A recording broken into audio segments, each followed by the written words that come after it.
Hello everyone, welcome to IQ Tab. So let's start with the newspaper analysis for 9th of January 2022. First of all, let's understand what all news we have to discuss today. सबसे पहले we'll talk about passport सेवा program. Now this has recently been launched, जिसके अंदर बात की जा रही है कि सेकंड फेज को रिसेंटली स्टार्ट किया जाएगा, जिसके अंदर जो पासपोर्ट्स है उसको ई पासपोर्ट के अंदर कन्वर्ट किया जाएगा. तो सबसे पहले हम इसके बारे में समझेंगे.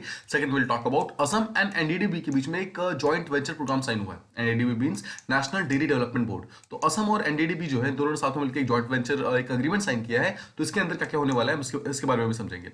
थर्ड विल टॉक अबाउट कि इलेक्शन कमीशन ऑफ इंडिया ने रिसेंटली अनाउंस किया है कि जो 5 स्टेट है वहां पर अभी पोलिंग जो है वो 10th ऑफ फरवरी से स्टार्ट की जाएगी. तो हम इसके बारे में समझेंगे और इसमें हम डिटेल में समझेंगे कि एग्जैक्टली एमसीसी क्या होता है, मॉडल कोड ऑफ कंडक्ट क्या होता है, हम इसके बारे में समझने की कोशिश करेंगे.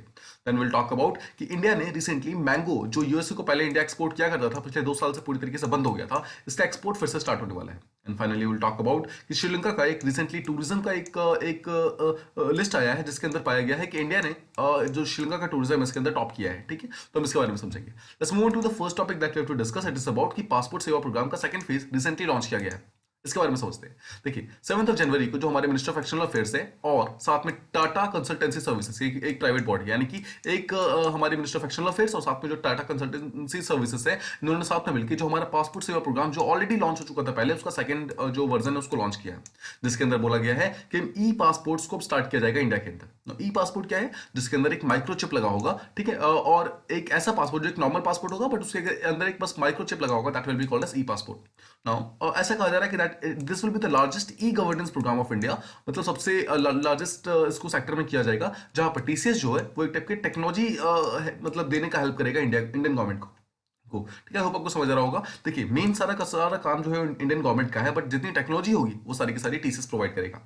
नाउ इसी टाइप मतलब इसी पर्टिकुलर फेज के अंदर ई पासपोर्ट को अनवील किया जाएगा हमारे इंडिया के अंदर. ना और सबसे पहले समझते हैं कि ई पासपोर्ट होता क्या है. ना आपने अगर नॉर्मल पासपोर्ट देखा होगा उसमें देखिए इस तरीके का कुछ पासपोर्ट होता है जिसके ऊपर लिखा होता है दिस इज मतलब कि इंडिया का पासपोर्ट है. नाउ द पॉइंट इज कि along with this particular sign यहाँ पर क्या होगा, एक फ्रंट पेज पे एक यहाँ पर एक चिप लगाया जाएगा, that will be called as a microchip.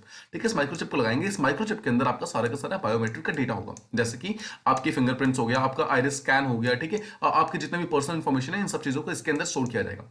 Now इसका मेन एम क्या है इसको लाने का? इसका मेन एम ये है कि पहले क्या होता था, देखिए जैसे मान लीजिए आपके पास एक पासपोर्ट है, अगर आपका पासपोर्ट कहीं गलती से गुम हो गया तो क्या होता था, जिसके पास वो पासपोर्ट आता था उसको फोर्जरी कर सकता था, मतलब उसको गलत तरीके से यूज कर सकता था. देखिए जस्ट सपोज आपका नाम यहाँ पर लिखा हुआ है XYZ और आपकी फोटो लगी हुई है, तो कोई भी पर्सन क्या करता था, यहाँ पर आपकी फोटो को हटाकर वहां पर अपनी फोटो लगाकर आपके नाम पर यहाँ पर इंटरनेशनल ट्रैवलिंग्स या फिर किसी भी गलत तरीके को यहाँ पर मतलब किसी भी गलत चीज को यहाँ पर यूज कर सकता था गलत गलत तरीके से. ठीक है, तो इस चीज को यहाँ पर पूरी तरीके से रोकने के लिए इंडियन गवर्नमेंट ने डिसाइड किया है कि हम ई पासपोर्ट्स लेकर आएंगे. तो देखिए अगर आपके पास ई पासपोर्ट होगा, अब यहां पर अगर आपके हाथों से ई पासपोर्ट गुम भी हो जाता है या फिर ठीक है आपके पास नहीं होता है, तो कोई और पर्सन इसको यूज नहीं कर सकता है, बिकॉज इसका जो चिप है इसके अंदर सिर्फ आप ही का डेटा इंक्लूडेड है. बिकॉज जब भी आपको ये पर्टिकुलर पासपोर्ट आप देंगे, सबसे पहले आपको वेरीफाई करना होगा, आपको अपना थंब इंप्रेशन देना होगा. तो आपका थंब इंप्रेशन सिर्फ आपके लिए यूनिक है ऑब्वियसली, राइट. अगर कोई और पर्सन आपका थंब इंप्रेशन देने की कोशिश करेगा तो वो यहाँ पर मैच नहीं करेगा, और जो भी पासपोर्ट के जो अथॉरिटीज है वो उस पर्टिकुलर पर्सन को फोर्जरी के केस में वो कर लेगी. ठीक है, अरेस्ट कर लेगी. अब आपको समझ आ गया एक्जैक्टली ई पासपोर्ट कैसे काम करता है. अब देखिए जो चिप होगा ई पासपोर्ट का, जो कि ऐसा माइक्रो चिप होगा, it usually contains all the biometric information of the holder. ठीक है, जिसका भी होगा उसका सारे के सारे बायोमेट्रिक इन्फॉर्मेशन रखेंगे वो. नाउ जो बायोमेट्रिक इन्फॉर्मेशन होता है वो नॉर्मली जो जब देखिए जब वो पासपोर्ट का जब स्कैन किया जाएगा, जो एयरपोर्ट वगैरह पे जब उसको स्कैन किया जाएगा, तो ऑटोमेटिकली उसका जितना भी डिटेल्स है वो ऑटोमेटिकली प्रिंट होकर स्टार्ट मतलब सामने आ जाएगा. तो आपको क्या होगा यहाँ पर उनको जो हर चीज को डेटा को मेंटेन करना होता है, ठीक है, डिजिटल फॉर्म में फिर उसको लिख के रखना होता है कॉपीज वगैरह में, नोट्स में, उन सब चीजों का यहाँ पर पूरी तरीके से प्रॉब्लम खत्म हो जाएगा. अब सारे के सारे डेटा जो है बायोमेट्रिक फॉर्म में या फिर जो ऑनलाइन के फॉर्म में इसको डिजिटली स्टोर किया जा सकता है. नाउ सच पासपोर्ट्स होते हैं, दे आर डिजिटली सिक्योर्ड. इससे क्या होता है, किसी भी तरीके का अनऑथराइज्ड रीडिंग ऑफ डेटा यहाँ पर नहीं होगा, मतलब कोई भी गलत पर्सन, जो कोई भी रॉन्ग पर्सन है, कोई भी थर्ड पर्सन एक्चुअली आपका डेटा यहाँ पर यूज नहीं कर सकता है. ना अगर आप इस पर्टिकुलर इमेज को देखेंगे, यहाँ पर देखिए सबसे पहली बात तो उसमें इलेक्ट्रिक का एक माइक्रो प्रोसेसर चिप लगा होता है. ठीक है, ताकि उसके अंदर पर्सनल डेटा को प्रॉपर्ली डिजिटली स्टोर किया जा सके, ताकि कोई और आपके डेटा को यहाँ पर चुरा ना सके. थर्ड, आपका बायोमेट्रिक डेटा होगा, जो कि एक्चुअली ये बायोमेट्रिक डेटा कुछ इस तरीके का होगा जो एक्चुअली आपके पासपोर्ट को सेफ रखने में हेल्प करेगा. कोई और पर्सन अगर जाकर आपके पासपोर्ट को यूज करने की कोशिश करेगा, उसका बायोमेट्रिक आपसे मैच नहीं करेगा और वो पर्सन उस चीज को यूज नहीं कर पाएगा. देन किसी भी टाइप के इमिग्रेशन या फिर एमिग्रेशन पे जब भी आप किसी और कंट्री में जाएंगे या फिर अपनी कंट्री में वापस आएंगे, वहां पर स्मूथली बहुत ही इजीली आपको मतलब पैसेज मिल जाएगा, बिकॉज उसमें बहुत ज्यादा टाइम लगेगा नहीं. जो पर्सन होंगे वो सिंपली उस पर्टिकुलर पासपोर्ट को स्कैन करके सारा इन्फॉर्मेशन निकाल सकते हैं. उसके बाद देखिए ये कहाँ बनाया जा रहा है, एक हमारा एक इंडियन सिक्योरिटी प्रेस का एक मतलब ऑफिस है जो कि नासिक के अंदर है, ठीक है। इस नासिक के अंदर इस चीज को बनाया जा रहा है। टोटल 36 टाइप की जो पासपोर्ट ऑफिसेस हैं इंडिया के अंदर है, और उन सबको ये ऑर्डर दिया गया है कि अब वो ई पासपोर्ट को इशू कर सकते हैं, ठीक है। अब जितने भी पासपोर्ट्स होते हैं उनको फोर्जिंग करना बहुत ही मतलब डिफिकल्ट हो जाएगा। ऑब्वियसली कोई भी इसकी वो नहीं कर पाएगा, मतलब चीटिंग नहीं कर पाएगा किसी भी तरीके का। गवर्नमेंट ऑफिशियल्स के साथ चीटिंग यहाँ पर पूरी तरीके से बंद हो जाएगी, और ऑटोमेटिकली अगर कोई पर्सन आपके साथ मतलब चीट करने की कोशिश करेगा तो उसका जो टैंपरिंग अटेम्प्ट्स है वो ऑटोमेटिकली जो सिस्टम है उसको आइडेंटिफाई कर लेगा। इस तरीके का इसके अंदर जो प्रोविजंस बनाए गए हैं। देखिए जो सेकंड फेज है उसके अंदर ये भी बोला गया है कि पासपोर्ट, एक तो हो गया कि ई पासपोर्ट को लॉन्च किया जा रहा है, उसके साथ में कुछ न्यू डेटा सेंटर भी बनाए जाएंगे। ओके, अब सोचिए, मान लीजिए कि एक पासपोर्ट है, ठीक है। पासपोर्ट के अंदर एक माइक्रोचिप लगा हुआ है। अब इस माइक्रोचिप के अंदर कुछ डेटा है, राइट। आपका फिंगरप्रिंट्स है, आपका आइरिस स्कैन है, आपके बारे में कुछ पर्सनल इंफॉर्मेशन है। द पॉइंट इज कि ऐसा बहुत सारे लोगों के पास ऐसा पासपोर्ट होगा, तो मतलब समझने वाली बात यह है कि सारा का सारा डेटा कहीं ना कहीं तो स्टोर करना होगा। तो इसी डेटा को स्टोर करने के लिए एक न्यू डेटा सेंटर नाम का एक बॉडी बनाया जा रहा है, ठीक है। इसके अलावा साथ ही साथ एक डिजास्टर रिकवरी सेंटर बनाया जाएगा। देखिए जब भी गवर्नमेंट ऑफ इंडिया या फिर कोई भी पर्सन अगर कोई भी एक डेटा को स्टोर करता है ना, तो साथ में उसका हमेशा एक रिकवरी सेंटर बनाता है। देखिए मैं आपको एग्जांपल देता हूं, मान लीजिए आपने अपने लैपटॉप के अंदर कोई भी चीज अगर स्टोर कर रखा है, तो आप हमेशा चाहते हैं कि उसका एक बैकअप लेकर रखा जाए, राइट। ताकि बाई चांस अगर मतलब बाई चांस अगर ऐसा कुछ प्रॉब्लम हो जिसके कारण ये पर्टिकुलर डेटा जो है वो आपके पास ना रहे, तो आपके पास उसका बैकअप रहे हमेशा, राइट। बिल्कुल इसी तरीके से जो गवर्नमेंट ऑफ इंडिया है वो भी यहाँ पर एक डिजास्टर रिकवरी सेंटर बना के रखती है, ताकि कोई भी डेटा जो भी इंपॉर्टेंट डेटा हमारे पास है उसका एक रिकवरी मतलब टाइप हमारे पास रहे, ताकि किसी भी टाइम में उसको यूज किया जा सके। और साथ ही साथ एक गवर्नमेंट का सिक्योर रेपोजिटरी भी रहेगा, जिसके अंदर देखिए जितने भी पासपोर्ट सेवा केंद्र है जहां पर आप अपना पासपोर्ट बनवा सकते हैं, उसके साथ इसको लिंक कर दिया जाएगा। जितने भी पासपोर्ट ऑफिसेस है उसके साथ इसको लिंक कर दिया जाएगा। जितने भी पोस्ट ऑफिस में अगर आप जाकर कोई अपना पासपोर्ट का सेवा मतलब पासपोर्ट बनवाना चाहते हैं, उसके साथ भी इसको लिंक कर दिया जाएगा। या फिर जितने भी इंडियन मिशन है यहाँ पे, जैसे इंडियन एम्बसीज वगैरह है, इंडियन कॉन्सुलेट्स वगैरह मतलब इंडिया के बाहर है, उन सबके साथ भी इसको गवर्नमेंट सिक्योर रेपोजिटरी को लॉन्च मतलब लिंक कर दिया जाएगा। देखिए क्या है, इसको हल्का सा समझने की कोशिश करते हैं। अगर आप देखेंगे, देखिए एक मान लीजिए जीएसआर है, एक गवर्नमेंट सिक्योरिटी रेपोजिटरी जिसको बनाया गया है, मतलब इंडिया के अंदर इसको बनाया है। अब जीएसआर के अंदर क्या है, आपका सारा डेटा मतलब जितने भी लोग हैं जिनके पास ई पासपोर्ट है, उसका सारा का सारा डेटा यहाँ पर इंक्लूडेड है। अब मान लीजिए यूएसए में एक पर्टिकुलर पर्सन जाता है, ठीक है। वहां पे जब वो मतलब फ्लाइट को बोर्ड करना चाहता है, उससे पहले जब उसका पासपोर्ट चेक होता है, तो वहां पर उसका पासपोर्ट के अंदर ई पासपोर्ट है। जब उसको स्कैन किया जाता है तो वो डेटा कहां से लेगा, राइट। वो डेटा तभी लेता है बिकॉज यहाँ का जो ये मतलब यहाँ के जो इंडियन मिशन है ना, जो यहाँ के एयरपोर्ट्स है, वो एक्चुअली ऑटोमेटिकली इस जीएसआर से कनेक्टेड है। तो जीएसआर के पास जितना डेटा है ना, जब जब मतलब यहाँ पे वो डेटा को ढूंढता है, तो ऑटोमेटिकली जीएसआर के पास उसको डेटा मिल जाता है, और वहां से वो उसको ऑथेंटिकेट कर सकता है, उसको मैच कर सकता है। आई होप आपको समझ आ गया कि कैसे ये काम करता है। अब देखिए जो सेकंड फेज है, वहां पर उसके साथ ही साथ देखिए एक इलेक्ट्रॉनिक फाइल सिस्टम बनाया जाएगा, ताकि किसी भी टाइप के पासपोर्ट को इजीली प्रोसेस किया जा सके। अभी तक कैसे होता है, अगर आपको पासपोर्ट की प्रोसेसिंग के बारे में मालूम होगा, तो जब भी आप जाते हैं एयरपोर्ट पे, आप जो भी सामने पर्सन होता है, आप उसको वो पर्टिकुलर पासपोर्ट देते हैं, वो मतलब इंडिविजुअल यानी कि ह्यूमन हेल्प से उस चीज को प्रोसेस किया जाता है। बट उसके लिए अब यहाँ पर एक ऐसे इलेक्ट्रॉनिक फाइल सिस्टम बनाई जाएगी, ताकि आपको कुछ वहां पे करने की जरूरत नहीं होगी। मतलब ऑटोमेटिकली उस पर्टिकुलर पासपोर्ट को उस मशीन के अंदर रखा जाएगा, और ऑटोमेटिकली वो सारा का सारा प्रोसेस मतलब हो जाएगा ना। उसके लिए देखिए दो चीजें बनाई जा रही है। पहली चीज बनाई जा रही है that is called as SOC, यानी कि सिक्योरिटी ऑपरेशन सेंटर, और साथ ही साथ उसको मॉनिटर करने के लिए, उसको सुपरवाइज करने के लिए बनाया जा रहा है नेटवर्क ऑपरेशन सेंटर, ठीक है। मतलब ये बहुत ही सिंपल सी चीज है, आई होप आपको समझ आ रहा होगा कि एक ऐसी मशीन बनाई जा रही है। पहली बात तो एक बिल्कुल सिक्योर्ड एक ऐसी मशीन होगी जो कि इस चीज को ऑपरेशन करने में हेल्प करेगी, और सेकंड चीज इसको मॉनिटर और सुपरवाइज करने के लिए एक नेटवर्क ऑपरेशन सेंटर बनाया जाएगा। तो बेसिकली ये सारी की सारी चीजें इसलिए बनाई जा रही है, देखिए, और ताकि जो ई पासपोर्ट का जो मतलब जो भी सिस्टम है उसको प्रॉपर्ली हम यूज कर सकें। अब इंडिया का जो सॉफ्टवेयर कंपनीज है, उनमें सबसे लार्जेस्ट जो सॉफ्टवेयर एक्सपोर्टर है, जो मतलब इंडिया से बाहर सॉफ्टवेयर एक्सपोर्ट करता है, दैट इज एक्चुअली टीसीएस, यानी कि टाटा कंसल्टेंसी सर्विसेज जो है इंडिया का लार्जेस्ट सॉफ्टवेयर एक्सपोर्टर है। तो वही उसने एक्चुअली हमारे मिनिस्टर ऑफ एक्सटर्नल अफेयर के साथ अभी रिसेंटली लिंक किया है, ताकि वो टेक्नोलॉजी प्रोवाइड करेगा हमारे ई पासपोर्ट को बनाने के लिए। देखिए अगर आपने आपने एक पासपोर्ट बना दिया, उसके अंदर आपने एक माइक्रोचिप इंक्लूड कर दिया, आपने सारा का सारा डेटा इस पर्टिकुलर चिप के अंदर डाल दिया, बट द पॉइंट इज कि इस डेटा को यूज करने के लिए आपके पास और भी बहुत सारी चीजें चाहिए ना। आपके पास ऐसी मशीन होनी चाहिए पहली बात तो, जो इस पर्टिकुलर डेटा को स्कैन कर सके। आपके पास एक ऐसा जगह होना चाहिए जहां पर आपका सारा डेटा स्टोर्ड हो। तो बस उसी चीज के लिए जितनी भी टेक्नोलॉजीज वगैरह हैं, वो सबके सब टीसीएस को यहाँ पर गवर्नमेंट ऑफ इंडिया को दे रहा है, ठीक है। हाउएवर लेकिन आपको देखिए ऑल दो टेक्नोलॉजी दे रहा है टीसीएस, लेकिन इसके बावजूद आपको ये ध्यान रखना है, टीसीएस के पास यहाँ पर कोई भी किसी टाइप की अथॉरिटी नहीं है। जितनी भी अथॉरिटी टू ग्रांट या फिर प्रिंट पासपोर्ट, ये सबके सब गवर्नमेंट ऑफ इंडिया के पास, यानी कि मिनिस्टर ऑफ एक्सटर्नल अफेयर्स के पास ही रहेगी। एक पासपोर्ट को प्रिंट करना है, मतलब एक न्यू पर्सन को पासपोर्ट ग्रांट करना है नहीं करना है, सारा का सारा decision final government of India का होगा। यहाँ पर टीसीएस का कोई भी रोल नहीं है। टीसीएस का यहाँ पर सिर्फ इतना रोल है कि वो सिर्फ टेक्नोलॉजी प्रोवाइड कर रहा है इंडियन गवर्नमेंट को, उसको बदले में पैसे मिल रहे हैं, दैट इज ठीक है। अब इसके अलावा देखिए जितने भी सिक्योरिटी एस्पेक्ट्स हैं, ऑल दो बना इसको टीसीएस रहा है, बट इसके बावजूद they will be owned by government of India. ठीक है, आई होप आपको ये चीज प्रॉपर्ली समझ आ रही होगी। जितना भी डेटाबेस है, जितना भी डेटा सेंटर्स है, जितने भी एप्लीकेशन के सॉफ्टवेयर बनाए जाएंगे, इन सब का ओवरऑल जो अथॉरिटी होगी गवर्नमेंट ऑफ इंडिया के पास ही होगी। ना देखिए इसके अलावा एक बॉडी होती है that is called as ICAO, यानी कि इंटरनेशनल सिविल एविएशन ऑर्गेनाइजेशन। देखिए जिस तरह हमारी बॉडी, हमारे जो कंट्री है उसके अंदर जो हमारा सिविल एविएशन मिनिस्ट्री है, मिनिस्ट्री ऑफ सिविल एविएशन है, उस तरीके से ग्लोबल लेवल पे एक सिविल एविएशन ऑर्गेनाइजेशन है जो कि ये इंश्योर करता है कि किसी भी टाइप का इंटरनेशनल लेवल पे कोई भी मतलब पासपोर्ट की फोर्जरी ना हो, राइट। किसी भी टाइप का इंटरनेशनल लेवल पे कोई मतलब मतलब इस चीज से रिलेटेड कोई भी प्रॉब्लम्स वगैरह ना हो, इस चीज को यहाँ पर प्रॉपर्ली मैनेज करने के लिए इस पर्टिकुलर बॉडी को बनाया गया आईसीएओ को। तो ये चीज जो हमारा ई पासपोर्ट है, ये पूरी तरीके से गाइडलाइंस को भी कंप्लाई करता है। मतलब हमने जो भी अपना ई पासपोर्ट के अंदर जितने भी फीचर्स रखे हैं, वही फीचर्स रखे हैं जो कि आईसीएओ के अंदर ऑलरेडी प्रेजेंट है। ठीक है, अब देखिए जैसा हमने बात किया था कि एक तो जो इंडियन सिक्योरिटी प्रेस है जो कि नासिक के अंदर प्रेजेंट है, और साथ ही साथ जो हमारा एनआईसी नाम की बॉडी है, जो नेशनल इंफॉर्मेटिक्स सेंटर, इन दोनों साथ में मिलकर इसके सारे सिक्योरिटी फीचर्स को भी डिजाइन कर रहे हैं। ठीक है, इन्होंने इसको डिजाइन किया है।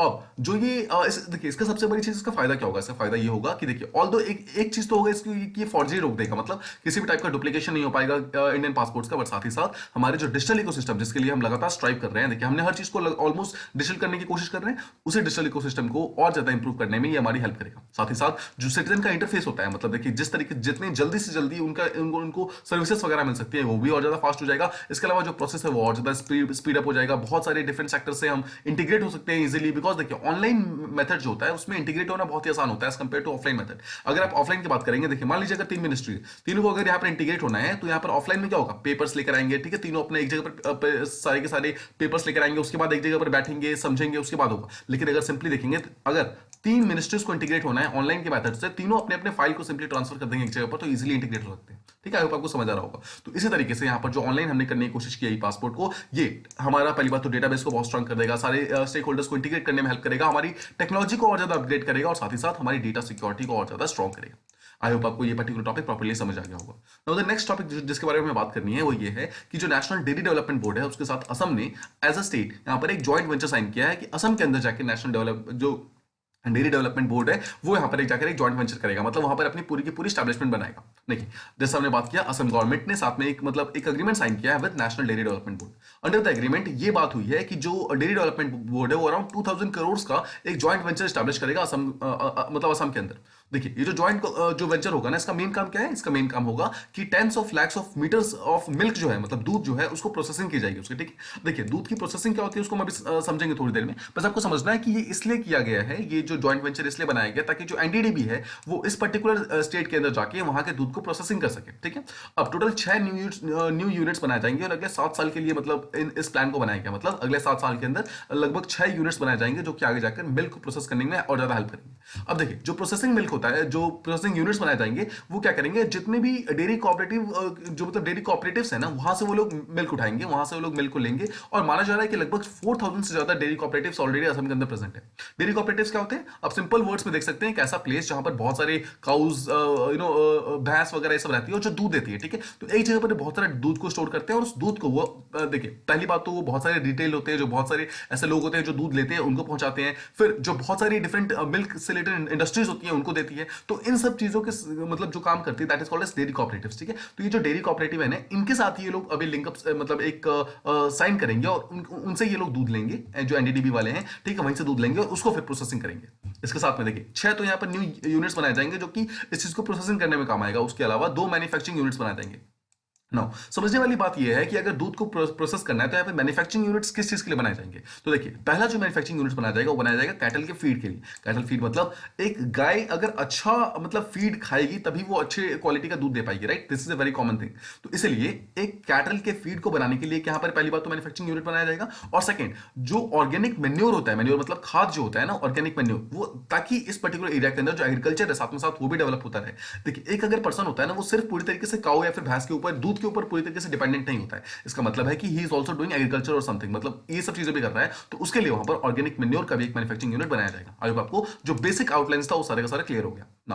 गवर्नमेंट ऑफ असम ने ये बोला है कि हम आपको मार्केट सब्सिडी प्रोवाइड करेंगे, जितने भी मिल्क प्रोड्यूसर्स है, मतलब जितने भी मिल्क के वो सब है, मतलब ऐसे जो डेयरी कोऑपरेटिव्स थे उनको सब्सिडीज प्रोवाइड करेगा ताकि वो सस्ते में इस एनडीडीबी को दूध प्रोवाइड करे, और जो एनडीडीबी है वो आगे जाकर इस पर्टिकुलर चीज से मतलब पैसा वो मतलब और ज्यादा दूध को वो करे। ठीक है, प्रोसेस करे और चीज को दूध को बेच सके ना। विद दिस देख, अगर यहाँ पर सब्सिडीज मिलेगा, सबसे बड़ा फायदा क्या होगा? देखिए मान लीजिए कि एक पर्टिकुलर पर्सन है जो कि 10 लीटर दूध को वो करता है, ठीक है, मतलब जिसके पास डेली 10 लीटर दूध आते हैं, ठीक है। अब जब वो बेचने जाता है तो कुल मिला के मान लीजिए उसका 8 लीटर दूध उसका बिक जाता है, बट 2 लीटर उसका दूध बिकता नहीं। अब यहाँ पर इसी चीज को जो फ्लक्चुएशन है ना, मार्केट का जो फ्लक्चुएशन है कि कभी उसका 6 लीटर दूध बिका, कभी उसका 7 लीटर बिका, कभी कभी पूरे 10 लीटर बिक गया, इसी फ्लक्चुएशन से रोकने के लिए यहाँ पर मार्केट को सब्सिडीज, मतलब दूध की जो मार्केट है, मिल्क की जो मार्केट है, उसको प्रॉपर्ली सब्सिडीज वगैरह देने की बात की जा रही है। इसके अलावा the government is also trying to create awareness among the cooperatives, ताकि हेल्थी कंपटीशन वहां पे जनरेट हो।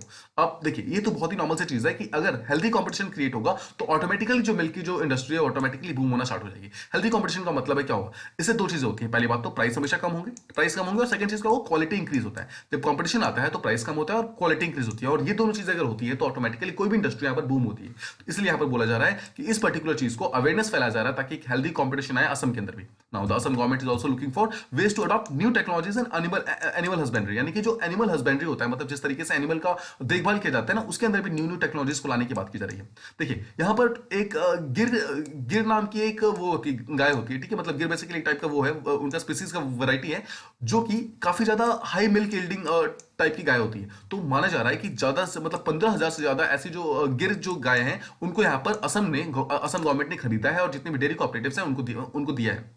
Now, the milk production in Assam basically dominated by small scale milk, जो मतलब स्मॉल स्केल जो दूध वाले हैं उनसे ज्यादा ये मतलब डोमिनेटेड है। यहाँ पर ऐसा नहीं है कि देखिए जैसे गुजरात का अगर आप देखेंगे, गुजरात का यहाँ पर एग्जांपल दूसरा है। गुजरात में काफी हाई स्केल के जो मिल्क मतलब देने वाले जो डेयरी कॉपरेटिव से काफी ज्यादा अमीर लोग हैं, बट यहाँ पे असम में अगर देखेंगे बहुत ही मतलब नॉर्मल पुअर लोग जो है ना, वो लोग इस पर्टिकुलर चीज को काम करते हैं। इसलिए इनको सप्लाई साइकिल में इंक्लूड करना बहुत जरूरी है, ताकि इनका दूध अगर बाहर नहीं बिक रहा है ना, मतलब उस दूध को प्रॉपर्ली यूज करके एनडीडीबी के साथ जो हमने अभी एग्रीमेंट साइन किया, असम गवर्नमेंट ने साइन किया है, उस पर्टिकुलर मतलब एनडीडीबी के अंदर ये दूध को मतलब वहां तक पहुंचाया जा सके, ताकि उस दूध को प्रोसेसिंग करके आप लॉन्गर टाइम तक उस पर्टिकुलर दूध को यूज कर सको।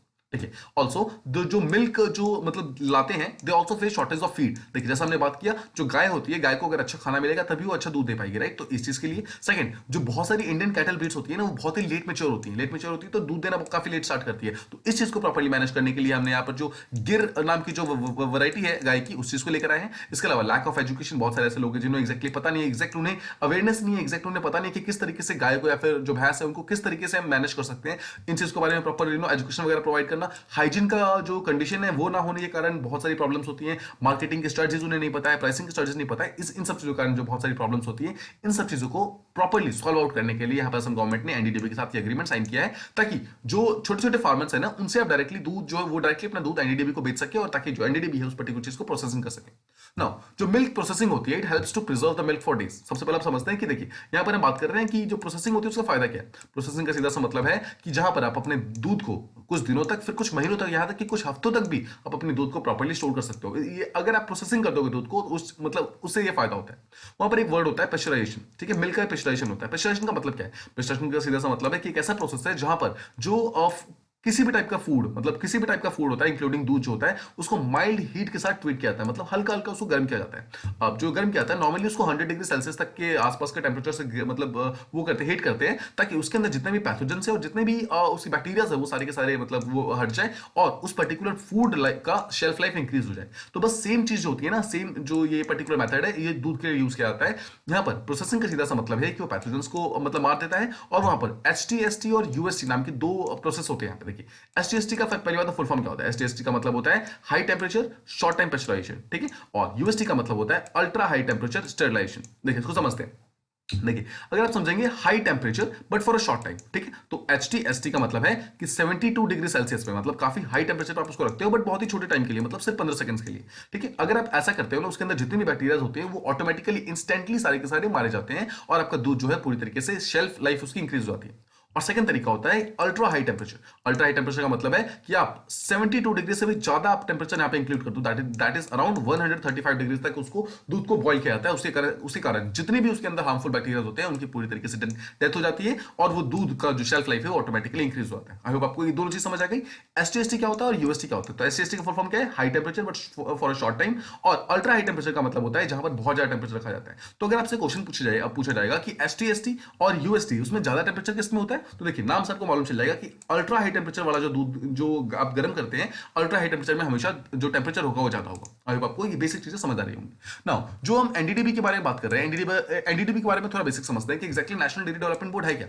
सबसे पहली बात तो आपको ये पता होना चाहिए कि एक स्टैच्यूटरी बॉडी है, यानी कि स्टैच्यूटरी बॉडी कौन सी बॉडी होती है, कोई भी ऐसी बॉडी जिसको बनाने के लिए पार्लियामेंट ने एक लॉ पास किया था, that is called as statutory body. ठीक है, तो इसको पास मतलब एनडीडीबी को बनाने के लिए पार्लियामेंट ने एक लॉ पास किया था ना। जो डॉक्टर कुरियन थे उन्होंने इस पर्टिकुलर बॉडी को बनाया था, जिन्हें इंडिया का मिल्कमैन कहा जाता है। ठीक है, आपको ये भी ध्यान रखना है ना। इट वाज सेटअप, जब इसको बनाया गया था उसका मेन एम क्या था, जो टाइम हमारे प्राइम मिनिस्टर हुआ करते थे लाल बहादुर शास्त्री सर, उन्होंने एक चीज देखी थी कि गुजरात के अंदर एक कंपनी है that is called as Amul company, और अमूल कंपनी के आने के बाद क्या हुआ है, जो दूध का जो मतलब मार्केट था, स्पेशली जो मिल्क का मार्केट था गुजरात के अंदर, वो काफी ज्यादा बूम हुआ था, काफी ज्यादा इंक्रीज हुआ था। तो इसी चीज को रेप्लिकेट करना चाहते थे हमारे प्राइम मिनिस्टर पूरे के पूरे इंडिया के अंदर। मतलब वो चाहते थे, देखिए आपको पता है कि इंडिया की एग्रीकल्चर इकॉनमी है, और उस टाइम में जिस टाइम लाल बहादुर शास्त्री सर थे, उस टाइम तो ऑटोमेटिकली मतलब उस टाइम तो एग्रीकल्चर हमारा बहुत ही प्राइम मूविंग फोर्स था। ठीक है, मतलब इतना इंपॉर्टेंट था हमारे लिए।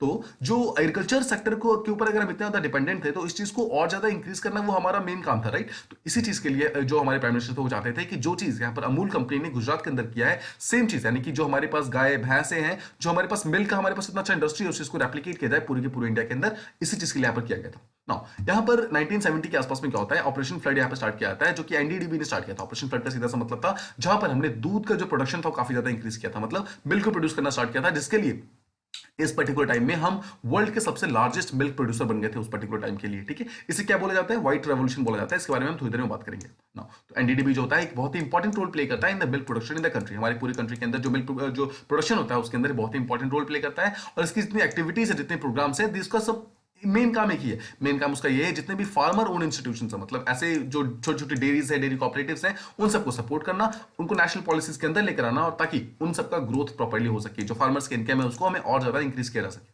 एनडीडीबी के बारे में जैसा हमने बात किया, एक ऑपरेशन फ्लड था जो कि 1970 से लेकर 1996 तक हुआ था, मतलब लगभग 25 सालों से ज्यादा तक ये पर्टिकुलर जो ऑपरेशन था ये मतलब काम कर रहा था, जिसके अंदर एम ये था कि हमें मिल्क का प्रोडक्शन बढ़ाना है। अब देखिए इस 25 सालों में अब हमने अपना मिल्क का प्रोडक्शन इतना ज्यादा इंक्रीज किया that India was transformed into the largest producer of milk in the world. मतलब इंडिया बिकेम द लार्जेस्ट मतलब सबसे ज्यादा जो मिल्क प्रोड्यूस होता था पूरे वर्ल्ड में उस टाइम, वो पर्टिकुलर इंडिया के अंदर होने लगा। इसी चीज को यहाँ पर व्हाइट रेवोल्यूशन बोला जाता है। तो आपको ध्यान रखना है, जब भी व्हाइट रेवोल्यूशन का बात आएगा तो white is related to milk. ठीक है, now this operation was started with the objective of, um क्या था उस पर्टिकुलर टाइम में कि हमें मिल्क का प्रोडक्शन इंक्रीज करना था, साथ ही साथ फार्मर की इनकम को इंक्रीज करना था, और जितना भी जो कंज्यूमर्स वगैरह हैं उनके फेयर प्राइसेस, मतलब उनको सस्ते में यानी कि नॉर्मल प्राइसेस में उनको दूध प्रोवाइड करना था। बिकॉज दूध आपको जानते हो प्रोटीन के लिए बहुत ही इंपॉर्टेंट सोर्स होता है। ठीक है, तो वहां पर जितने भी हमारे पास पुअर लोग थे उन सबके पास हमें एक प्रॉपर दूध पहुंचाने के लिए हमारा एक टाइप का स्टेप था।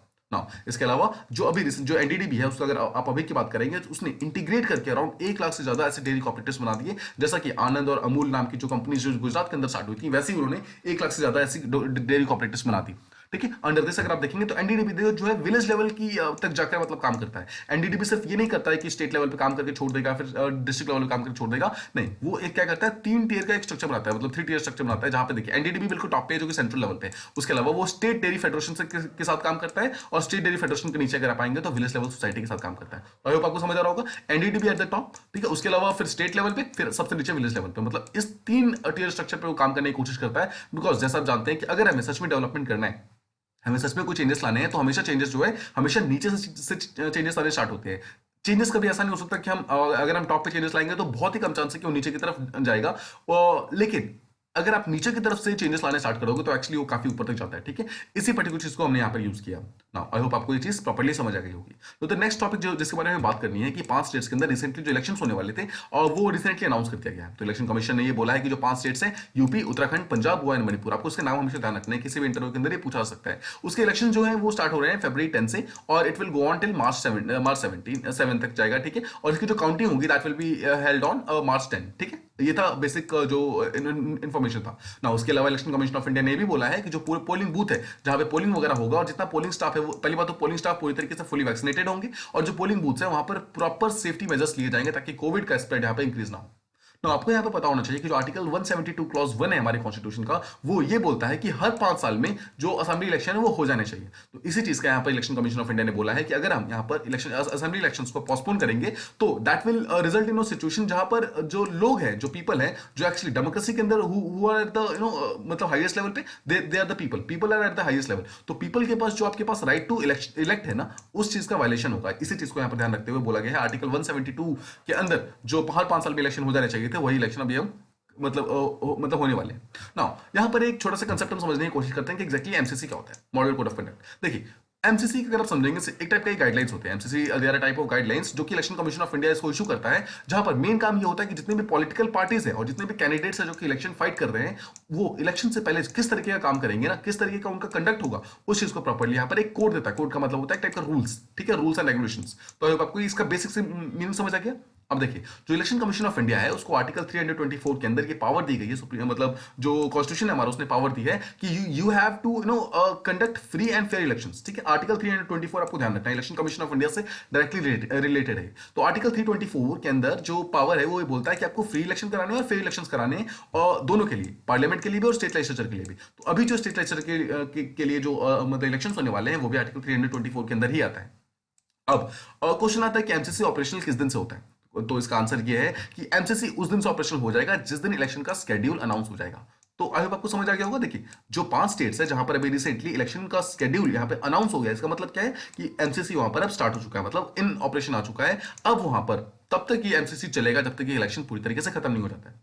अगर हम थोड़ा सा एमसीसी के बैकग्राउंड में जाए कि एग्जैक्टली एमसीसी का मतलब कब कब स्टार्ट हुआ था, तो आपको ध्यान रखना है कि 1951, देखिए ऑल्दो 1951 के अंदर जो हमारा फर्स्ट जनरल इलेक्शन हुआ था, जो फर्स्ट लोकसभा इलेक्शन हुआ था वो हमारा 1951-52 के अंदर हुआ था, बट इसके अंदर कोई भी मॉडल कोड ऑफ कंडक्ट नहीं था, ठीक है। आपको ध्यान रखना है पहली बार जो एमसीसी की बात हुई थी वो 1960 के अंदर जब केरला के इलेक्शन हुए थे, उस टाइम इलेक्शन कमीशन ने मतलब उसको लेकर आया था मॉडल कोड ऑफ कंडक्ट को, ठीक है। उसके बाद पहली बार अगर लोकसभा इलेक्शन के बारे में बात की जाएगी तो उसके जस्ट एक साल के बाद 1960 के बाद 62 के अंदर मतलब 2 साल के बाद यहाँ पर जब लोकसभा इलेक्शन हुए ना, तो वहां पर पहली बार यहाँ पर लाया गया था कि एमसीसी को यहाँ पर भी आपको लाना है पूरे नेशनल लेवल पे, ठीक है। और यहाँ पर इस चीज को फॉलो किया गया था। बट 1991 में क्या हुआ था, प्रॉब्लम काफी ज्यादा बढ़ गई थी और वहां पर इलेक्शन कमीशन ऑफ इंडिया ने एक्चुअली इसका स्ट्रिक्टनेस इंक्रीज किया था। तो देखिए ऑल्दो 1962 से यहाँ पर जनरल इलेक्शन के अंदर एमसीसी स्टार्ट हो गए थे मतलब, लेकिन देखा जाता था कि जो पॉलिटिकल पार्टीज है, जो कैंडिडेट्स हैं, वो इस चीज को प्रॉपर्ली फॉलो नहीं कर रहे हैं। तो 1991 में इलेक्शन कमीशन ने इस चीज को अपनी पूरी तरीके से अपने हाथों में ले लिया और यहाँ पर बोला था कि इस चीज को प्रॉपर्ली स्ट्रिक्टली इसको फॉलो करना जरूरी है। तो हम कुछ पॉइंट समझते हैं कि एग्जैक्टली एमसीसी के अंदर क्या क्या चीजें लिखी हुई हैं। पहली बात तो समझते हैं कि जनरल चीजें क्या क्या लिखी हुई हैं। ऐसा बोला है कि कोई भी पॉलिटिकल पार्टी जो है अपने राइवल पार्टीज का मतलब दूसरी पॉलिटिकल पार्टीज का क्रिटिसिज्म नहीं करेगी। अगर आपको किसी भी तरीके से उनकी बुराई करनी है तो that should be limited to the policies and programmes. जो भी उन्होंने कुछ काम वगैरह किया आप उसके बारे में उनकी बुराई कर सकते हो, दैट इज फाइन। मतलब आप उस पर्टिकुलर चीजों को पॉइंट आउट कर सकते हो ताकि जो जनता है उनको मालूम चले। बट अगर आप उस पर्टिकुलर सामने वाली जो आपकी राइवल पार्टी है उसके कास्ट पे जाके, उसके रिलीजन पे जाकर, अगर उस चीज पे जाकर अगर अपने वोट्स अपने मतलब लेने स्टार्ट कर दिया, यानी कि आपने अगर कास्ट या फिर रिलीजन के बेसिस पर अगर अपने वोट्स मांगे या फिर अपने सामने वाले कैंडिडेट की आपने बुराई करनी स्टार्ट कर दी on the basis of unverified reports, मतलब ऐसा कोई भी रिपोर्ट जिसके अभी तक कोई भी वैलिडिटी नहीं है, मतलब उसको कोई मानता नहीं है, या फिर किसी भी टाइप की अगर आपने ये सब चीजें करने की कोशिश की तो ये पूरी तरीके से मनाही है, ठीक है। ऐसा आप नहीं कर सकते। मतलब आपको अगर किसी को क्रिटिसाइज करना भी है तो आप सिर्फ उसके पॉलिसी एंड प्रोग्राम्स और जो उनका पास्ट रिकॉर्ड है सिर्फ आप उस पर कर सकते हो, इसके अलावा किसी भी चीज पे नहीं कर सकते हो। सेकंड चीज, मीटिंग के बारे में देखते हैं। जो पार्टीज हैं, देखिए जब भी कोई मीटिंग करेंगे, मतलब कोई इलेक्शन रैली करेंगे या फिर किसी टाइप की मीटिंग करेंगे, मतलब जहां पर बहुत सारे लोग एक जगह पे आने वाले हैं, गैदरिंग करने वाले हैं, तो उससे पहले वहां के जो लोकल जो अथॉरिटीज है, जो आपके डिस्ट्रिक्ट मजिस्ट्रेट होंगे, जो आसपास की जो जितने भी रेगुलेटरी बॉडीज होंगी, उन सबको आपको वेन्यू मतलब कहां पे आप वो मीटिंग करने वाले हैं, जितनी पॉलिटिकल पार्टीज कहां पे मीटिंग करने वाली है और कितने टाइम पे करने वाली है, ये आपको प्रॉपर्ली बताना होगा। ये हमारे एमसीसी के अंदर लिखा हुआ है। थर्ड चीज ये बोला गया है कि देखिए मान लीजिए कि दो डिफरेंट कैंडिडेट्स हैं, दो डिफरेंट पॉलिटिकल पार्टीज हैं और वो सेम रूट से इलेक्शन के रैली को प्लान कर रही है, ठीक है, दोनों मतलब सेम रूट पे जा रहे हैं। तो यहां पर आगे जाकर क्लैश ना हो, इस चीज के लिए दोनों पार्टी के जो मेन मतलब लीडर्स होंगे उनको पहले मिलना होगा कांटेक्ट करना होगा और एडवांस में कांटेक्ट करके ये चीज इंश्योर करना होगा कि प्रोसेशन या तो आप अलग अलग रास्ते से निकाल लीजिए, अगर आपको सेम रास्ते से निकालना है तो किसी भी टाइप का क्लैश वहां पर नहीं होना चाहिए। इसके अलावा ये भी बोला गया है कि जब आप प्रोसेशन को निकालेंगे उस टाइम आप अपने सामने वाली पार्टी यानी कि राइवल पार्टी का किसी भी टाइप की एफएजी का मतलब होता है ना पोस्टर वगैरह या फिर मूर्ति वगैरह, उसको आप बर्न नहीं कर सकते। मतलब आप किसी किसी अपने राइवल पॉलिटिकल पार्टी के जो लीडर्स हैं उनकी आप फोटो निकाल के, मतलब ऐसा ना हो कि आप उसका पोस्टर निकाल के उसको बर्न करना स्टार्ट कर दे, आप ऐसा नहीं कर सकते। किसी भी टाइप का ऐसा करना, this is not allowed in elections, ठीक है। हम अगर इलेक्शन करवाना चाहते हैं that is in the spirit of democracy. Democracy का स्पिरिट ये बोलता है कि हमें फ्री एंड फेयर इलेक्शन कराना है जहां पर एक प्रॉपर लेवल प्लेइंग फील्ड होना चाहिए। मतलब अगर दो इलेक्शन पार्टीज हैं, दो पार्टीज है, दोनों फाइट कर रही है, तो यहाँ पर दोनों को प्रॉपर चांसेस मिलने चाहिए। ऐसा नहीं होना चाहिए कि एक को प्रॉपर चांस मिल रहा है और सामने वाला मतलब किसी भी चीज का मिसयूज कर रहा है, ऐसा बिल्कुल नहीं होना चाहिए। अब देखिए जो पोलिंग डे होगा, पोलिंग डे यानी कि जिस दिन इलेक्शन होता है उसके लिए भी कुछ गाइडलाइंस है जहां पर बोला गया है कि ऑल द पार्टी वर्कर्स, किसी पर्टिकुलर पार्टी का जो मतलब किसी पर्टिकुलर पॉलिटिकल पार्टी के जो वर्कर्स होंगे जो वहां पर पोलिंग बूथ पे वहां पे होंगे, सबसे पहली बात तो आप उनके पास प्रॉपर बैजेस होने चाहिए, प्रॉपर आई कार्ड्स होने चाहिए। अब वो आई कार्ड अगर उनके पास नहीं होगा तो पहली बात तो वहां तक नहीं जा सकते। और सेकंड चीज, जितने भी आई कार्ड्स होंगे ना उनके पास वहां पर कोई भी सिंबल या फिर नेम नहीं लिखा होगा कि किस पर्टिकुलर कैंडिडेट को सपोर्ट कर रहे हैं। वहां पर सिंपली एक आई कार्ड लिखा होना चाहिए कि that this particular person is related to a political party, इसलिए वो उस पर्टिकुलर पोलिंग बूथ के ऊपर प्रेजेंट है, ठीक है। इसके अलावा कुछ भी नहीं लिखा होना चाहिए। नेक्स्ट चीज, अगर आप पोलिंग बूथ की बात करें तो यहाँ पर सिर्फ ऐसे लोग जो कि वोटर्स यानी कि जो वोट देने आए हैं, या फिर ऐसे लोग जिनको इलेक्शन कमीशन ऑफ इंडिया ने वैलिड पास दिया हुआ है, जैसे हमने बात किया जो पॉलिटिकल पार्टी के ऐसे लोग हैं जिनको इलेक्शन कमीशन ऑफ इंडिया ने वैलिड पास दिया हुआ है, सिर्फ वही लोग एंटर कर सकते हैं पोलिंग बूथ को, उसके अलावा कोई और एंटर नहीं कर सकते हैं। इसके अलावा अगर हम ऑब्जर्वर की बात करें तो इलेक्शन कमीशन ऑफ इंडिया जो है वो कुछ ऐसे लोगों को ऑब्जर्वर की तरह अपॉइंट कर सकता है जो आगे जाकर मतलब हर एक पोलिंग बूथ के ऊपर प्रेजेंट होंगे, और कोई भी कैंडिडेट अगर उसको किसी भी टाइप की दिक्कत होती है वो डायरेक्टली जाकर इन ऑब्जर्वर को बता सकते हैं, ठीक है। आई होप आपको ये चीज समझ आ रही होगी ना।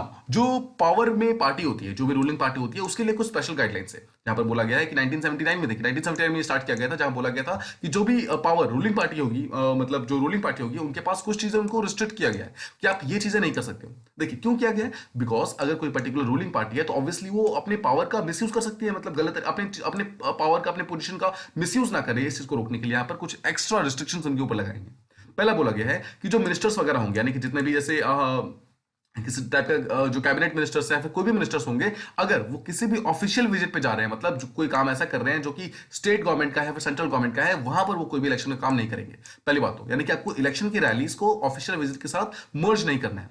सेकंड चीज ये बोला गया है कि जो पार्टी है, जो पॉलिटिकल पार्टी होगी, उन्हें एडवर्टाइजमेंट नहीं करना है at the cost of public का पैसा। मतलब जो पब्लिक का पैसा है यानी कि जो गवर्नमेंट का पैसा है, जो गवर्नमेंट के अगर आपको आपके जैसे मान लीजिए आप फाइनेंस मिनिस्टर हो, तो इसका मतलब बिल्कुल भी नहीं है कि आप अपने एक्सचेकर से पैसा निकाल के आप अपनी पार्टी का एडवर्टाइजमेंट करना स्टार्ट कर दो। तो इस चीज के लिए पूरी तरीके से मना किया है। थर्ड चीज देखिए, हर एक जो गवर्नमेंट ऑफ इंडिया होता है ना, गवर्नमेंट ऑफ इंडिया के हर एक मिनिस्टर को अपनी खुद की मीडिया मिलती है, तो उस मीडिया को आप अपने फायदे के लिए यूज नहीं कर सकते, अपनी पब्लिसिटी के लिए, अपने अचीवमेंट्स को बताने के लिए यूज नहीं कर सकते हो, स्पेशली इलेक्शन से पहले तो आप बिल्कुल भी नहीं कर सकते हो। नेक्स्ट इज, जितने मिनिस्टर्स हैं, जितने भी अथॉरिटीज हैं, उनको किसी भी टाइप का फाइनेंशियल ग्रांट्स वगैरह यहाँ पर इलेक्शन से पहले नहीं देना है। मतलब आप किसी भी वोटर को पैसा नहीं दे सकते हो, मतलब पैसा देके नहीं बोल सकते हो कि मैं आपको पैसा दूंगा आप मुझे वोट दो, ऐसा बिल्कुल भी अलाउड नहीं है। इसके अलावा आप ना ही किसी को ये प्रॉमिस कर सकते हो। देखिए इलेक्शन के जस्ट पहले की बात हो रही है, अगर यहाँ पर एमसीसी अनाउंस हो गया है, इसका मतलब है जिस दिन model code of conduct announce हो गया है उसके बाद आप किसी भी पर्टिकुलर पर्सन को मतलब रैली में जाकर ये नहीं बोल सकते हो कि मैं आपके लिए रोड बना दूंगा, मैं आपके लिए ड्रिंकिंग वाटर की फैसिलिटीज वगैरह मतलब दे दूंगा। बेसिक का इसका मतलब ये है कि जो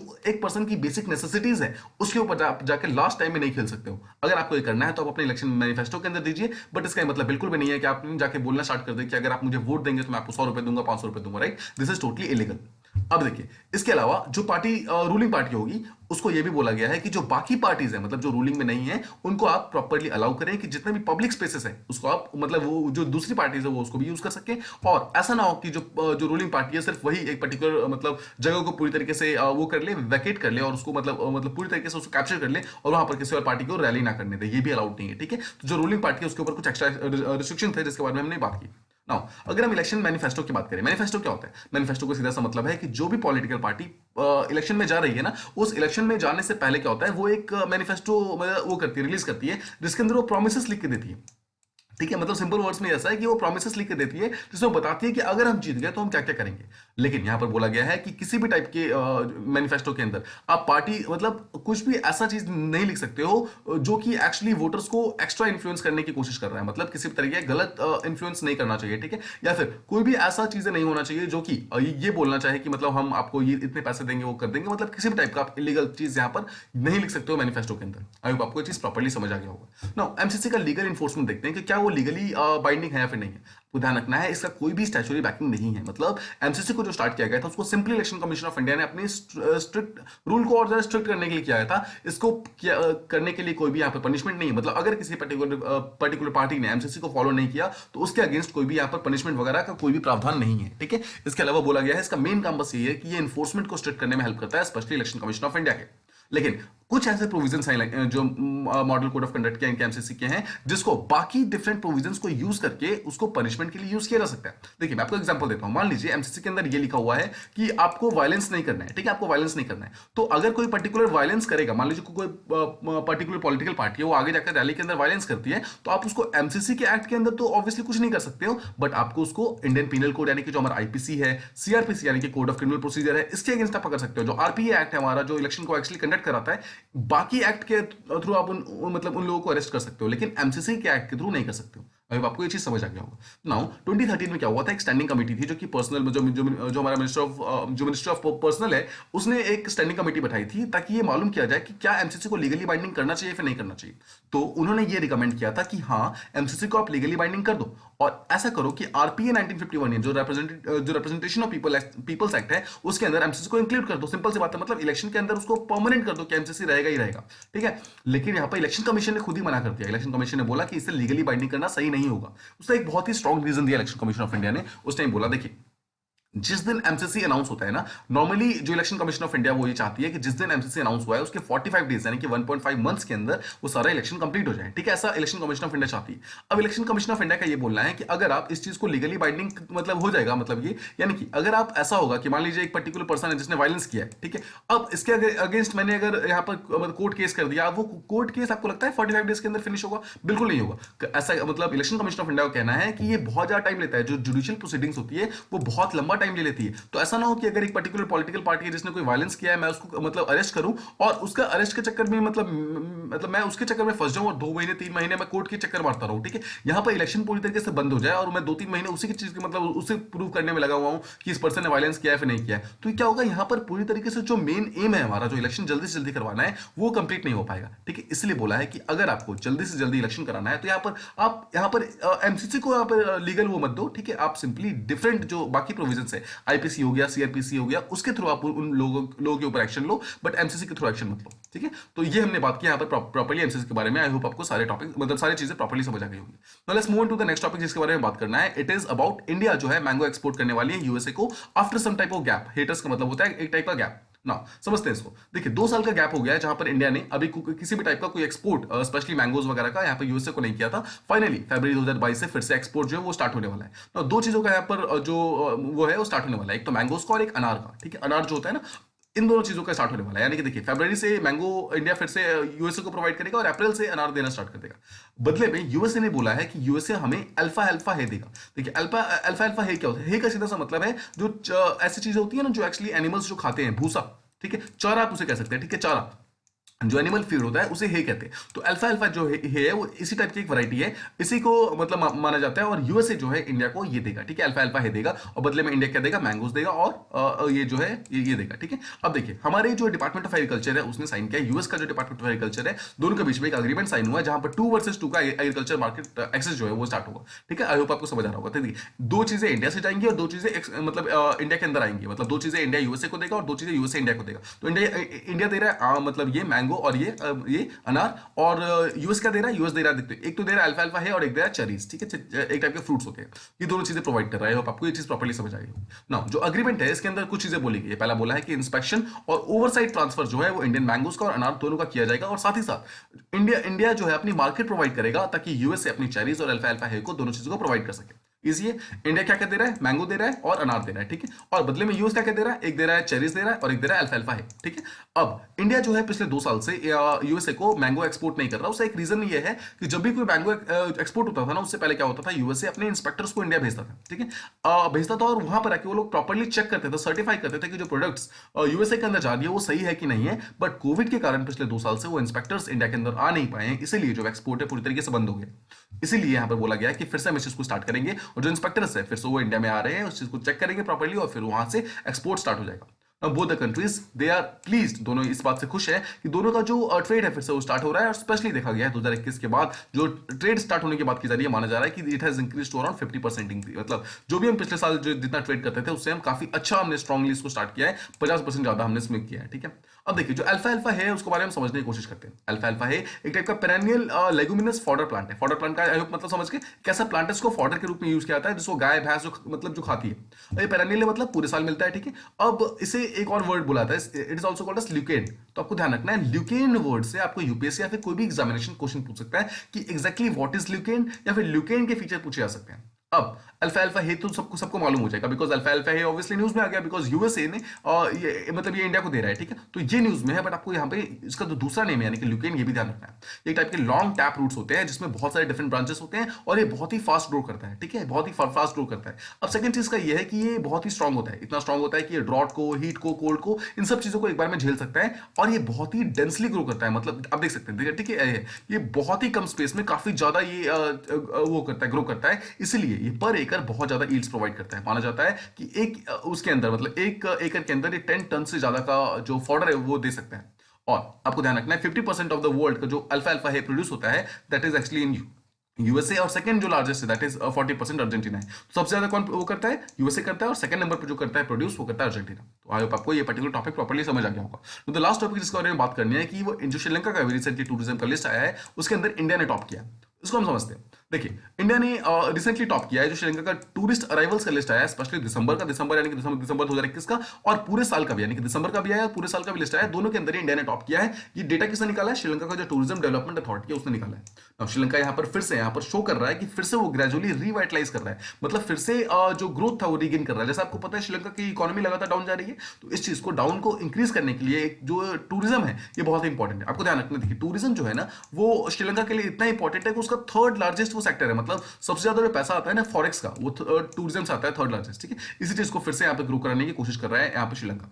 ना देखिए टॉप 5 कौन कौन है जिसने एक्चुअली श्रीलंका के अंदर जो टॉप 5 की लिस्ट में है, सबसे ऊपर है इंडिया, सेकंड नंबर पे यूके यानी कि इंग्लैंड, थर्ड पे पाकिस्तान, फोर्थ पे रशिया, फिफ्थ पे जर्मनी, ठीक है। तो आप देख सकते हैं जितना भी जो बाहर से जो कंट्रीज आ रही है वो ज्यादा बेटर हो रही है, मतलब एज कम्पेयर देखिए इंडिया से जा रही है दैट इज ओके, इंडिया तो बहुत पास में, लेकिन जो यूके रशिया जर्मनी इनसे जा रही है ना दैट इज एक्चुअली गुड। देखिए इंडिया जो है लार्जेस्ट सोर्स है, ठीक है, यहाँ पर माना जा रहा है कि टोटल जो उनके यहाँ टूरिज्म आया था उसमें 37% से ज्यादा जो सोर्स था वो इंडिया से गया था, यूके से गया था अराउंड 10%, और पाकिस्तान से गया था अराउंड 9%, ठीक है। इतने टूरिस्ट ऑलरेडी श्रीलंका के अंदर जा चुके हैं। तो जैसा हमने बात किया, देखिए इंडिया पाकिस्तान ये सब तो ठीक है, बट जो ऐसे लोग जो कि अमेरिका से जा रहे हैं, वेस्टर्न जो कंट्रीज है वहां से जा रही है, सेंट्रल कंट्रीज, ईस्टर्न यूरोप जो है यहाँ से जा रही है, ये एक्चुअली शो कर रहा है कि फिर से श्रीलंका की जो इकोनॉमी है फिर से रिवाइटलाइज कर सकती है, मतलब फिर से धीरे धीरे ग्रो कर सकती है, ठीक है। और अब आपको ये चीज समझ आ रहा होगा, अगर आप अक्टूबर लास्ट की बात करेंगे, अराउंड 60,000 से ज्यादा टूरिस्ट ऑलरेडी श्रीलंका के अंदर आ चुके हैं, लेकिन इसके बावजूद it has seen a decline of around 88% over the last years. आप सोच रहे हैं मतलब 100 में से सिर्फ 12 लोग ये भी आ रहे हैं, 88 लोग अभी भी नहीं आ रहे हैं, मतलब इतना ज्यादा डिक्लाइन ऑलरेडी हो रखा है यहाँ पर, ठीक है। इस चीज को यहाँ पर रिवाइव करने की श्रीलंकन गवर्नमेंट जो है फिर से कोशिश कर रही है। देखिए जो श्रीलंका की जो इकोनॉमी है it has been hit by कोविड-19 पैंडेमिक, ऑब्वियसली हर एक कंट्री जो कोविड के पैंडेमिक से जूझ रही है, लेकिन यहाँ पर श्रीलंका की इकोनॉमी लगातार नीचे की तरफ जा रही है। यहाँ पर फिर से यहाँ पर अगर टूरिज्म इंडेक्स मतलब एटलीस्ट इंडस्ट्री यहाँ पर फिर से स्टार्ट हो जाएगा, तो जो आइलैंड नेशन यानी कि श्रीलंका है यहाँ पर इस चीज को रिकवरी करने में यानी कि उनका जो फॉरेक्स है उस चीज को रिकवरी करने में काफी ज्यादा हेल्प मिल जाएगी। आई होप आपको ये पर्टिकुलर टॉपिक प्रॉपर्ली समझ आ गया होगा। नाउ ये हमने सारे टॉपिक्स प्रॉपर्ली समझ लिए हैं, आप आज के क्वेश्चंस को कुछ ट्राई कर सकते हैं, ठीक है। आज के क्वेश्चन आज के जितने भी टॉपिक्स हमने किए हैं उन्हीं पे बेस्ड है। First question is e passport is being issued to fight with the issue of forgery of passports. Second question is कि मिल्क जो है it is heated in ST/ST at higher temperature than UST। Third is article 170 of the Indian constitution has fixed कि जो government का जो term होगा that will be for 5 years। Fourth is कि MCC यानी कि model code of conduct was first imposed in first general elections to Lok Sabha. Next is Australia is the largest producer of alfalfa hay. And the final question is that Pakistan has accounted for more tourists to Sri Lanka this year as compared to UK and England. These are the questions जो आपको try करने हैं। Now, जो कल के question थे उससे हम देख लेते हैं। The first question was that Aceh is a city located in Indonesia archipelago. जी हाँ, ये बिल्कुल सही है, आपको ध्यान होगा हमने कल इसके बारे में बात की थी, जहां पर Aceh जो है, Aceh जो इंडोनेशिया के अंदर है उससे अंडमान को यहाँ पर जोड़ने की बात की जा रही है। तो second question is state of Malacca is located between Andaman and Indonesia. जी नहीं, ये गलत स्टेटमेंट है, ये इंडोनेशिया, देखिए यहाँ पर इंडोनेशिया है और यहाँ पे मलेशिया है, तो इन दोनों के बीच का जो प्लेस है ना that is called state of Malacca. यहाँ पर ठीक है, और कोई नहीं है यहाँ पे, मतलब इसका यहाँ पे लोकेटेड नहीं है। ठीक है, now the third question is कि both India and Indonesia they are both part of G7 group. जी नहीं, ये गलत स्टेटमेंट है। यहाँ पर G7 का दोनों ही पार्ट नहीं है, ना इंडिया ना ही ये दोनों ही पार्ट नहीं है। यहाँ पर एक दूसरी कंट्री ग्रुप है दैट इज कॉल्ड E7, उसका पार्ट है दोनों। ठीक है, नेक्स्ट क्वेश्चन इज कि 6 और जो असॉल्ट राइफल है वो इंसास राइफल को रिप्लेस करेगा इन होल ऑफ इंडिया। जी नहीं, ये गलत स्टेटमेंट है। It will replace INSAS only in Jammu and Kashmir, और दैट टू ओनली 500 राइफल्स। अभी सिर्फ 500 राइफल्स का ही यहाँ पर ऑर्डर प्लेस किया गया है। नेक्स्ट इज कि UK is the first country to get avian influenza case in humans. जी नहीं, देखिए ऑल्दो यूके के अंदर अपना मतलब इंडिविजुअली इनका पहला खुद का केस आया, आज तक यूके के अंदर कभी एवियन इन्फ्लुएंजा नहीं आया था। बट इसके अलावा इंडिया के मतलब इंक्लूडिंग और भी बहुत सारी कंट्री के अंदर ऑलरेडी एवियन इन्फ्लुएंजा जो यानी कि H5N1 है उसका ह्यूमन केस ऑलरेडी आ चुका है। नेक्स्ट क्वेश्चन इज कि India has been declared avian influenza free country. जी हाँ, ये बिल्कुल सही स्टेटमेंट है, इंडिया पूरी तरीके से फ्री हो चुका है। Last question is according to recent NSO के एस्टिमेट्स, यानी कि नेशनल स्टैट्स ऑफिस के जो ऑर्गेनाइजेशन है उसके एस्टिमेट्स हैं, जो प्राइमरी सेक्टर है it will go in deficit whereas secondary sector will grow in surplus. जी नहीं, गलत स्टेटमेंट है। Primary will also grow, secondary will also grow and tertiary will also grow, ये हमारे एस्टिमेट्स है। ठीक है, तो ये थे क्वेश्चन जिसको हमने प्रॉपर्ली डिस्कस कर लिया। आई होप आपको सारे टॉपिक्स प्रॉपर्ली समझ आ गए होंगे। If you like the video please do like, share and subscribe, and thank you so much for listening.